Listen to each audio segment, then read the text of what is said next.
So tonight we're here to talk about energy. We've all got it. Now it's time to really know it and expand ourselves to feel it.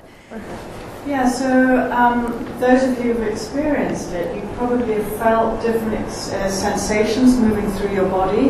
And that really speaks to the place where we are more than we think we are. And this is a theme that both of us will come back to many times during the time we spend together. Because we're not just our physical. And you can come to an energy healing with so many different issues in hand. You know, you can be physically ill, and that's a great way to come to the healing journey. You can have worries, anxiety. And emotional issues. Yeah, emotional issues. Mental issues. Maybe going through some kind of struggle with maybe deciding to move into a whole new profession. You know, and finding these new potentials inside of yourself, opening yourself up to new ideas and then manifesting them all the way through into our daily lives. So, there are many ways to get there, and as Laura so sweetly said when she introduced us both, we're going to showcase different healing modalities, but really what I have to say to you in this place, I think we both agree in this, is that there are many, many ways to get there. There is almost like one intention. It's to help us to find our true way back to source, back to whatever you like to call your divine being, to God, to Allah, we're moving into a place of pure creation to experience the Creator.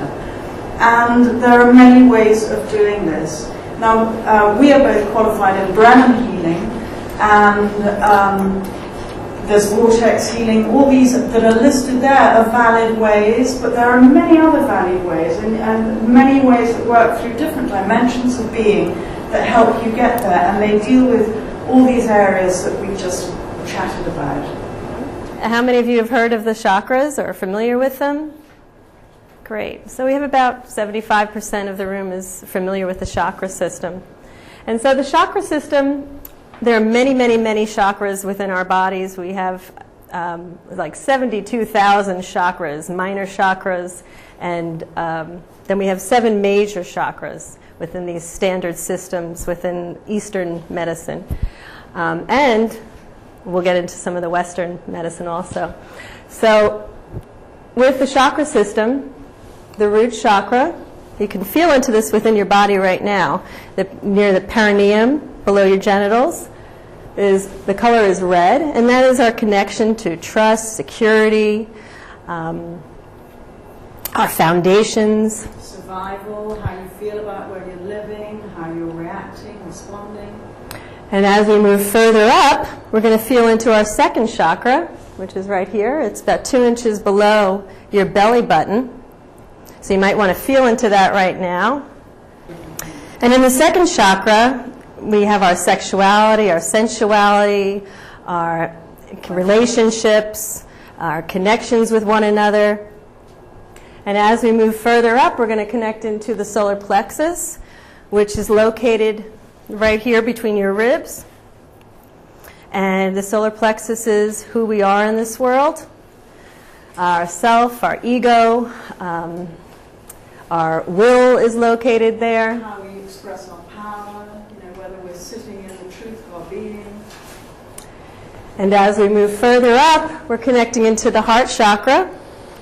The heart chakra is the center through which we love and are loved. The heart chakra also is our expression, part of our expression in this world. It feeds every cell in our body. As we move further up, we're connecting to the throat chakra. And you can feel into your own throat chakra right now. This is how we express ourselves in this world. Through our writing, through our speaking, through our connections. It's our truth.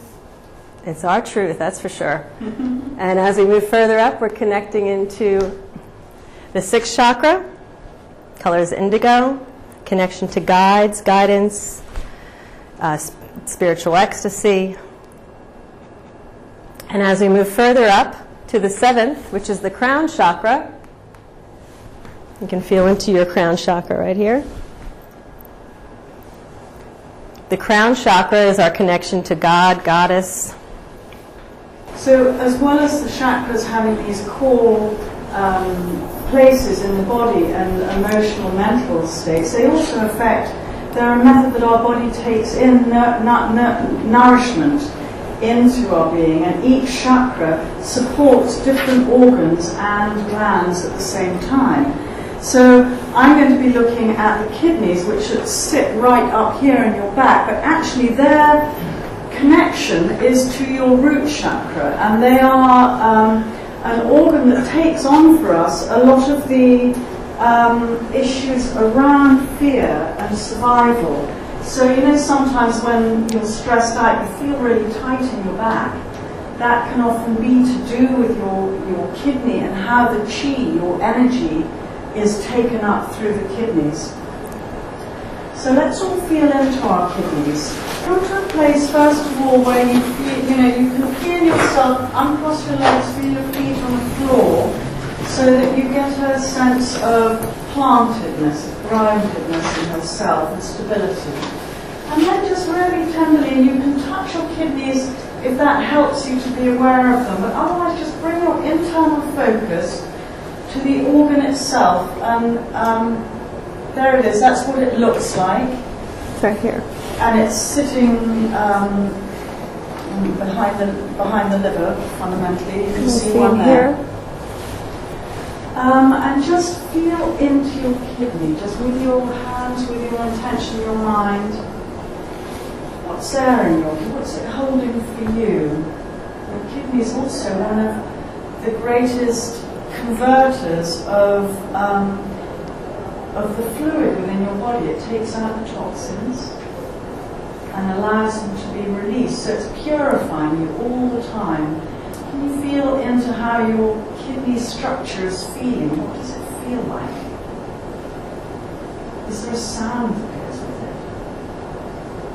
Sometimes, when you're stressed, you almost feel like sometimes the kidney can hold the sound of your feelings there, and it can also hold the texture of how you're feeling. You've been clogged up in your body. Everyone experiences in different ways, and so just trust that what you experience is true to your body. As you look deeper into it, is that our whole body structures reflect how we feel about giving, receiving, pushing, pulling. There are people who, a lot of us have survival issues. We pull away from the ground.